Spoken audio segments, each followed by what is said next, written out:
Good morning, America. Last dark of the night here, first crack of the sun, LT the Don Juan here to bring a little bit of light into the darkness of the world. So we've been breaking down Jesus Christ's birthday, and we're going to keep the ball rolling all the way into the new year. Last time we talked about the Exodus and how the first month of the year and the 10th day of the month actually represent Jesus Christ's birthday when they were about to be released from bondage. Continuing on, when we expressed that first month of the year and the 10th day, they began to practice a new calendar because it would be the first year to them, not to the Egyptians or not to the Babylonians or not to the Sumerians and so on and so forth, but to the Israelites. That calendar would be based on a 19-year cycle. So within that 19-year cycle, there are 7 leap years within that 19-year cycle. So when we speak in that terms, we begin to learn that Jesus Christ was also born in a leap year. This begins to narrow down the time frame in when Jesus Christ was actually born into this world. We learned that sheeps or lambs are actually born during a specific time of the year, which is between February and April, which closes that window within the 12-month span of when Jesus Christ would have been born. So according to the Magi, Jesus was born on a leap year, and they would have seen Jesus actually at the age of 2, because when we look back at the Bible verses, the Magi had already been to visit Jesus Christ before they went to see King Herod. That's why King Herod had sent out an order to slaughter of the innocents, the firstborn male child up to 2 years old, right? But Jesus Christ would have already been born by that point in time, and he would already have fled to Egypt by that point in time. So when we look at those things, those are just things to consider when we're narrowing down the birth of Jesus Christ. Now, when we look at the 19-year cycle and the 7 leap years within that 19-year cycle, each leap year within that cycle is actually called a pregnant year. That is a symbolism of obviously the Immaculate Conception, or Jesus Christ being born into this world. Continuing on. If we go back to the BC era and we begin to look up Jesus Christ's birthday, I came to discover and learn that Jesus Christ was born in 6 BC. 6 BC would actually fall within one of those leap year cycles. Now, each leap year actually adds a 13th month to the calendar. So even though Jesus Christ would have been born on Nisan 10 or Nisan 1, we have to consider the leap year and how that would change the days of the year and the months of the year, kind of like the 13th zodiac sign Ophiuchus, where they try to say the 13th zodiac sign would change people's original zodiac on the calendar, even though I'm sure we stick to our original script because I'm an Aqua all the way through and through, you feel me? But continuing on. So what is the 13th month? The 13th month is called Adar 1. So when you have Adar 1, that falls within the time span of when Jesus was born. When you put that extra month into these cycles, you get February falling within like a 3-month span. So you have Shavat, which is usually when February falls into that month. You have Adar, which February falls into that month. And then you also have Nisan, which on a leap year, February would also fall into that month if we didn't consider it just to be extra days and falling within a specific span. Jesus Christ's birthday is like a combination lock. When we look at that combination lock of Jesus Christ's birthday, it's kind of like boom, boom, 1, boom, boom, 2, boom, boom, 3, and it's a universal combination. So things are being unraveled, things are being unfolded. Those combinations are being put together to unveil and to reveal certain things that are revelations of Jesus Christ. And once we get to those particular points, it will show you how Jesus Christ's birthday has been very impactful throughout all of history. But continuing on. So boom, let's say you are born on Adar 30. if you're born on a dark 30, that means you would celebrate your birthday on Nisan 1 in a non-leap year, right? So continuing on, because you got to think, if you was born on a leap year, your birthday is not going to fall within a certain pattern every year, because leap year doesn't happen every year. On the Hebrew calendar, it happens every 3 to 4 years, right? So boom, on a non-leap year, you would actually celebrate your birthday in the month of Nisan, right? Which is when Jesus Christ's birth would have occurred over Passover.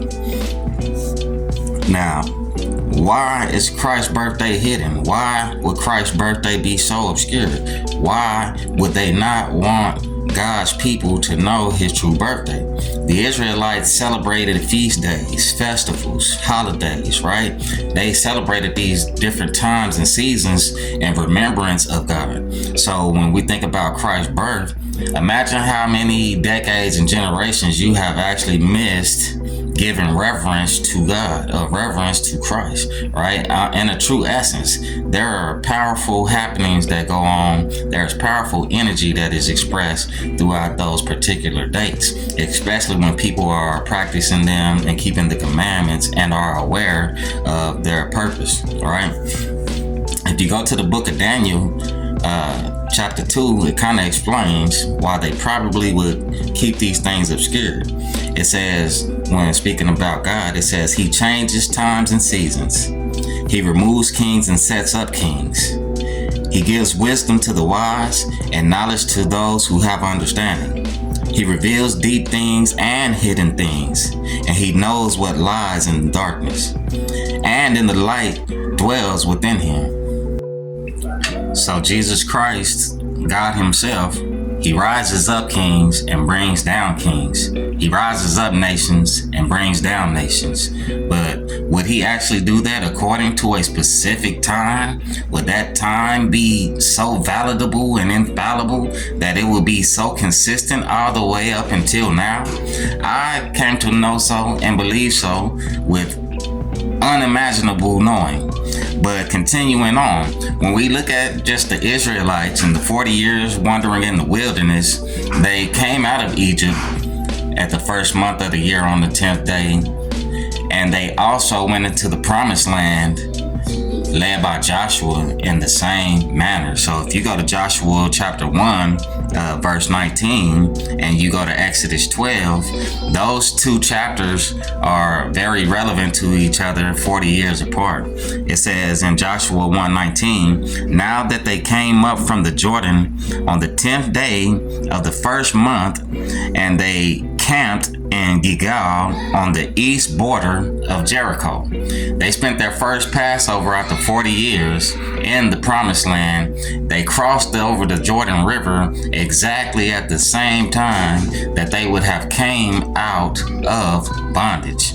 That's very significant, because in that, God will continue to perform his acts and miracles as he saw fit, according to his only begotten son's date of birth. But continuing on. So how do we continue to discover Jesus Christ's birthday?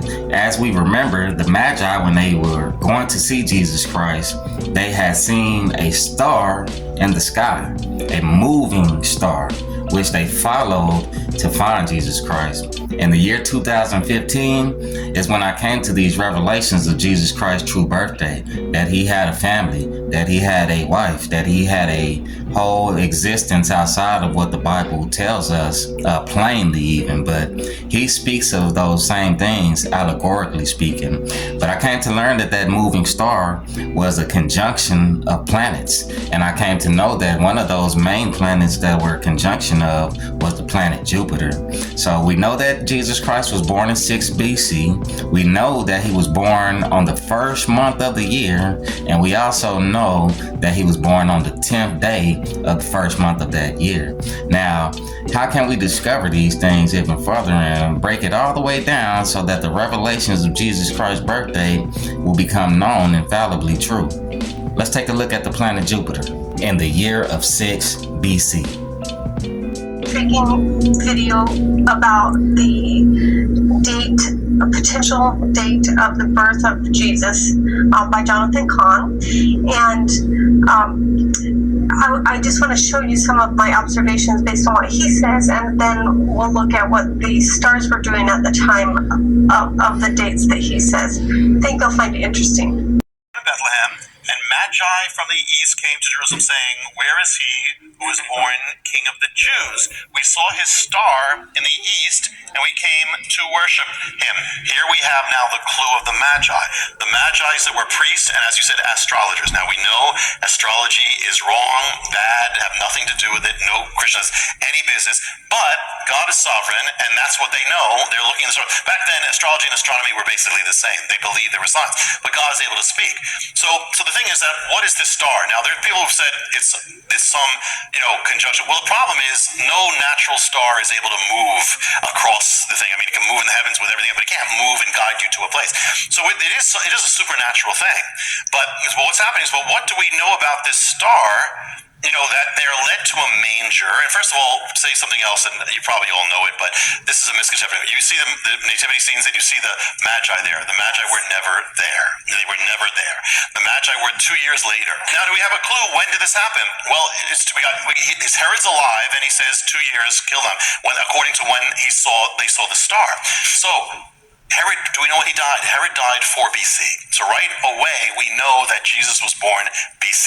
He wasn't born on the 0. We know that's a mistake. It's really not the year, whatever it is, in 2012, it's really 2016, if you go, or more than that. But he had to be born BC because Herod died BC.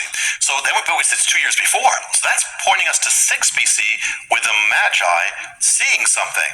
Now, here's another clue here in the mystery.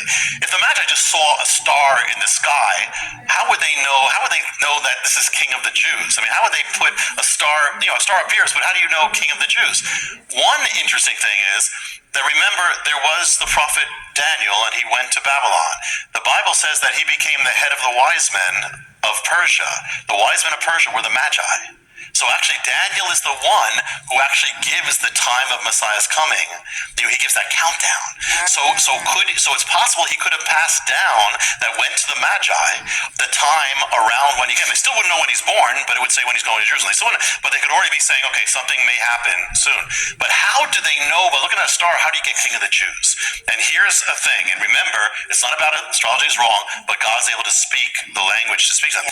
And this is the thing. Around in 6 BC, same time, we know there was something that happened. Anyone into the stars would have seen it. There was a convergence of Jupiter, Saturn, Venus, Mars, all converging to one part of the sky. And there was also something called a double occultation. But anyway, there's all these things happening. But they said, where is the King of the Jews? They were astrologers. In the language of the stars, they thought it was a star, but it was a wandering star, it was a planet. One star was linked to the king, and that was Jupiter. When you saw that was the king star, or it was the planet. But then what does that do? How to get Jews? They say, where's the king? There's an ancient astronomer, a Greek, who says this in a book called Tetrabibla. Says there was, in the land of Judea, was linked to the constellation in the ancient world to Aries the ram. That the ancient world, when they saw that, they said Judea. So why is that significant? What happened in 6 BC is that all these things converge, and Jupiter comes in the picture big time. Things are happening with Jupiter, and they all come to the place that's linked to Judea in the sky. It's all linked to this thing, Aries. So they would look at this and say, king. They would say Jew. And here's the star, something happens divine. So they would come from that a king of the Jews has been born, who is somebody beyond anything we've known. So they would come by that, just by that, be able to say, where is he who was born king of the Jews? We saw his star. And modern astronomers have identified that such a conjunction happens only once every 6,000 years. So here it happens. With this, they come. When did this convergence happen? And again, it's not about the Magi. It's about that God is able to lead anyone who's seeking him. Yeah. But when did this happen? It happened in 6 BC. When? In the springtime. Again, in the springtime. So here's the date that he says is the day that Jesus was born, according to this video. It's 6 BC, so I have a -6. March the 20th, which would have been the first day of the month of Nisan, also called the month of Aviv or Aviv in the Bible.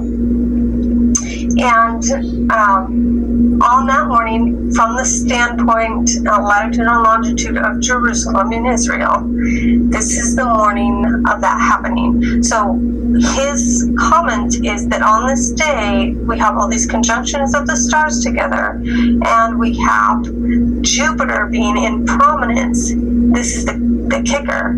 Jupiter, the king star, or the king planet, being in prominence in the constellation Aries, which was a symbol in his commentaries of the Jewish people. So let's see if that actually happened, not only on this day, but anytime around this day. So here we have, it's 6 in the morning, the sun's rising. Okay, up comes Mercury on the horizon. This is due east toward the Mediterranean. Excuse me, not the Mediterranean, that was west. The mountains across from that toward Babylon and Persia. Then up comes Jupiter. And the way you know if you're in a sign on the ecliptic is whether or not the sun rises in that sign. And as we can see here, the sun is rising not in Aries, but in Pisces, the fish, the banded fish. All right, now 7:30 in the morning, it's 8 o'clock in the morning, and then Aries is up to, and right here you can't really see it because the sun's up here, but you can see it if you know what you're looking for. Venus is in the constellation of Aries, and here we have these planets again, Mercury, Jupiter, Saturn, the sun in the middle, and Venus. Now, it is interesting that they're all present. I don't know how often that happens, but it may be common, it may not be. I'd have to research that part. But what is true of this day that he claims Jesus would have been born is that Jupiter is over here, and it stays over here for like weeks and weeks and weeks. It doesn't move at all. And it's not in Aries at all. But all the other planets, they come together and then they split apart. So I'm going to go forward a bit to the day that would be Passover, which is the 14th of Aviv. In this case, it would have probably been the 4th of April. And then indeed, we have the sun rising in Aries, as it always does every year. So that wasn't unusual. And the planets are still lined up, and this would have been Passover. But I wanted to just show you, if we can take this up a little bit so you can see it better. I'm going to raise these things up to about 10 or 11 in the morning. So you can just see it all. So, of course, this would be behind the clouds during the daytime. You would not really know these were there unless you were really an observant astronomer that had watched morning and night, at twilight and at dawn. But I just want to dim these so we can see what's happening as we zoom over time. So this is the position of 11 o'clock in the morning over time. Over several days. So I'm going to show you, if we go backward, this is from Passover, and this is now the beginning of March, and then they really come together there. See that? So this is way back in February, which would have been before the new year that he makes such a big deal about in the video. Then we have Jupiter and Venus in what we call an occultation. Basically, they just cross paths. On February 6, 2015, Earth passes more or less between the Sun and Jupiter, placing Jupiter opposite the Sun in our sky. Astronomers call this event an opposition of Jupiter. On this day, Jupiter comes closest to Earth in a range of 404 million miles from Earth. Jupiter is the largest and the most massive planet on the solar system. Imagine bright Jupiter as a tiny sun all night long.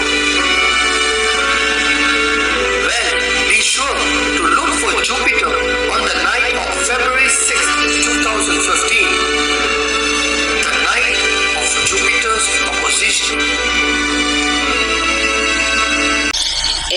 Sunday, June 28th, 2015. We got some real important news to cover. Now, if you follow some of my news updates, it's mainly, we watch celestial events on a regular basis. Like the wise men, I too know that these events are very key events because there's a lot of significance to celestial events. Now, I didn't learn this right away. This just kind of, over time I've learned that these significant weather events and significant signs in the sky were very relevant to the time and also predicted in Genesis, okay? So they were appointed times and seasons. We're definitely in the season of the return of the Lord Jesus Christ. So these events that we've been watching are very significant because a lot of times what people will dismiss it, this happened before, but when you have an event in a series of 4 blood moons like this, the appearance of the Star of David is unlike anything we've seen. And also the importance of this is that it hasn't been seen since the time of Jesus' birth. So what better way for the Lord and his grandeur to return in a very majestic way with a star like this? Because if you look at the measurements of this star, it's half the diameter of the size of a full moon, and it's very bright. This is something we just don't see. It's so bright that it will be amazing to see. No matter where people think, feel, or sense they are biblically, many of the people that have been watching, paying attention to these events, they're not caught up in everyday things that really, to me, don't matter, because these things do matter. But, because we may put too much credence on the everyday nonsense. Unfortunately, I know I do it too. But when you see an event like this really puts things back in perspective. And if you're watching and waiting for the return of the Lord, this is the sign. And what better way to talk about this than to report a topic like this? I mean, I don't know that I've ever heard of anything like this. So when I came across this news event, I thought to myself, wow, this is a one-of-a-kind moment. So without too much discussion, I want you to hear the promo. You can go to the Field Report page at the Facebook. I definitely put some more articles. I reposted it to a few other people. Hopefully it'll get around. I'm sure it will. But I'm going to just shut off the rest of this, listen to the promo. The January 10th 1 BC eclipse was not visible until late in the evening. This is the only eclipse mentioned by Josephus anywhere in his history, suggesting it was an event that was observed by many people. The December 29th eclipse was visible within 20 minutes of sundown, right when people would have been going out of their homes to observe what they thought was going to be a normal full moon. Remember, at this time, they weren't able to calculate in advance, you're going to have an eclipse on this day. The moon rose already in eclipse, at a time when numerous people would have seen it. This would have been an impressive sight. This is more likely to be the eclipse than people remembered. So there are decent arguments for both eclipses. We're going to leave both of them in scope. We will allow that both of these shaded regions are plausible dates for Herod's death. Let's draw this back now to the principal question we're trying to answer in this series. When was Jesus born?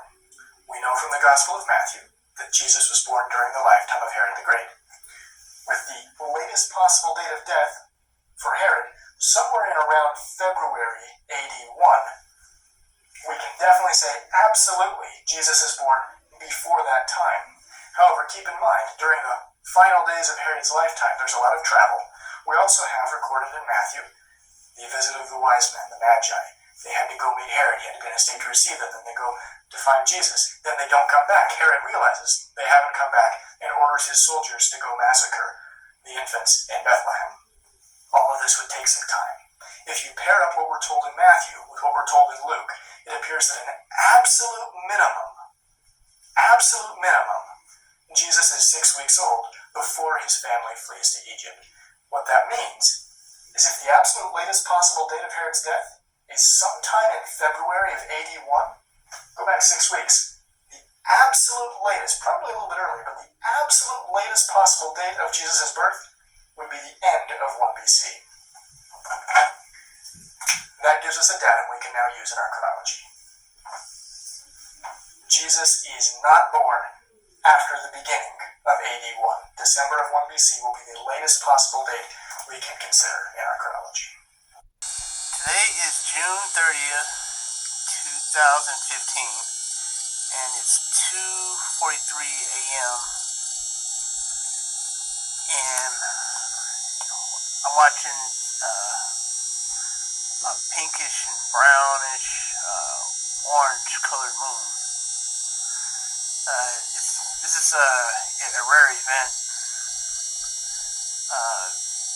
Usually, when the moon is this color, usually when the moon is like around in this area, it's usually white, but today is pinkish, orangish, brownish. Now, usually when I see the moon at this color, it usually starts off in the east over here.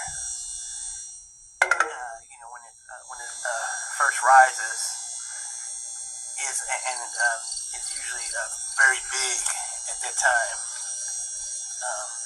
And then usually when the moon, usually throughout the night, the moon arcs around and then becomes white.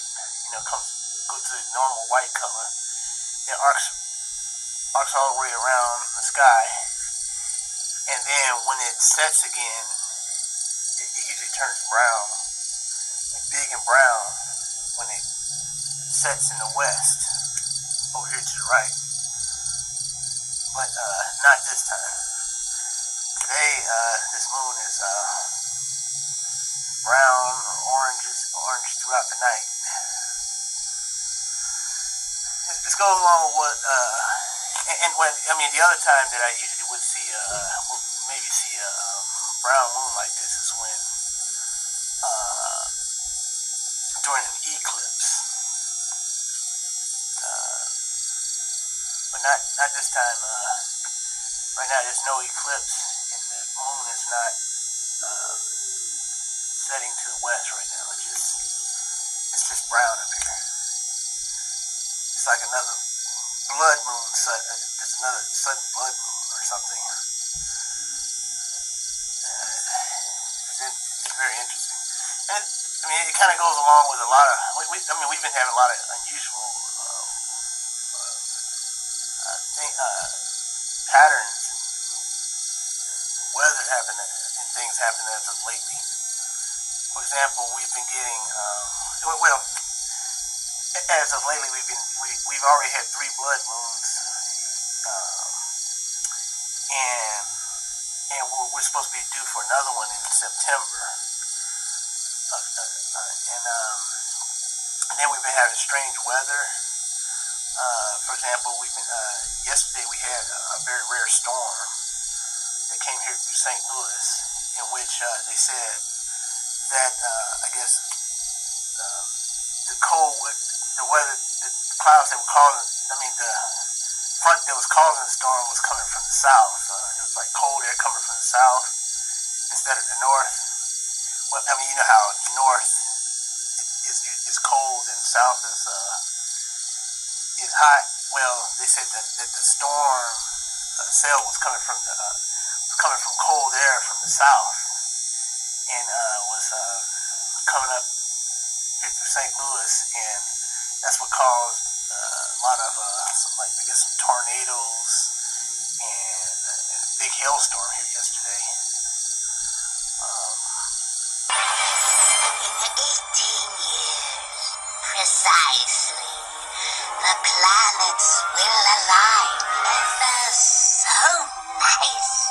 Aye, verse. The time to act will be at hand. Unleash the Titans, you monstrous band. Good. Then the once proud Zeus will finally fall, and you, Hades, will rule all. Yes, the hideous rules. A word of caution to this tale. Should Hercules fight, you will fail.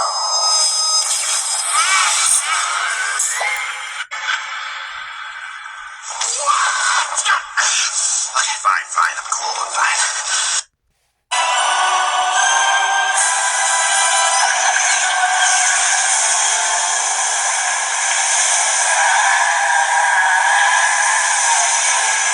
Brothers! Titan! Look at you in your squalid prison!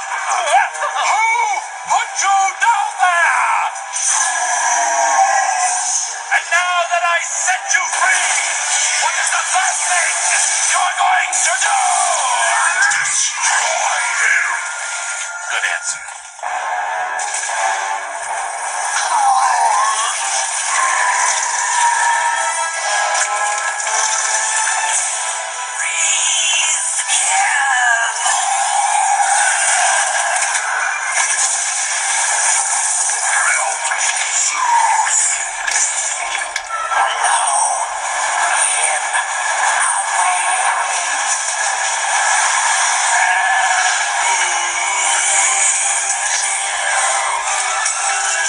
Guys, Olympus would be that way.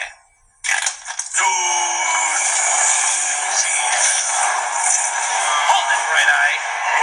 I have a special job for you, my optic friend. Какая прелесть. Где черный пес? Успокойтесь. Здесь нет никаких собак. Запомните, если вы не бросите пить, очень скоро умрет. Слово «ру» его смерть. Для вас